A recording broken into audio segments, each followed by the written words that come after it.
नमस्कार, welcome to Karjat. Shri Samarth कृपा property and डेव्हलपर्समध्ये तुमचं स्वागत आहे. मित्रांनो, आज मी आहे कर्जतमध्ये.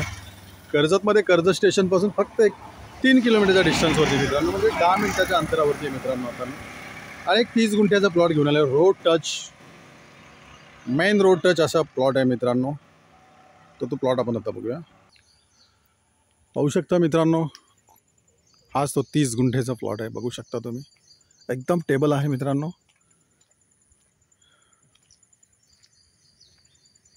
एने पण करू शकता तुम्ही. इकडे रिसॉर्ट बनवू शकता, फार्म हाऊस बनवू शकता तुमचं. खूप सुंदर अशा लोकेशनला बघू शकता. खूप सुंदर असं लोकेशन आहे. प्लॉटच्या समोर बघू शकता तुम्ही. 30 गुंठ्याचा प्लॉट आहे. समोरून रोडच्या बघू शकता कंपाऊंड केलेलं आहे. आणि याची प्राईस आहे मित्रांनो 6 लाख रुपये गुंठा आहे. स्टेशनपासून फक्त 2.5 ते 3 किलोमीटरच्या डिस्टन्सवरती हा प्लॉट आहे मित्रांनो. 6 लाख रुपये पर गुंठा आहे. निगोशिएबल असेल. बाजूलाच, त्या प्लॉटच्या बाजूलाच रिलायन्स फाउंडेशनची 900 एकर जागा आहे मित्रांनो. त्या प्लॉटच्या बाजूलाच आहे ती रिलायन्स फाउंडेशनची 900 एकर जागा आहे मित्रांनो ह्या प्लॉटला लागून.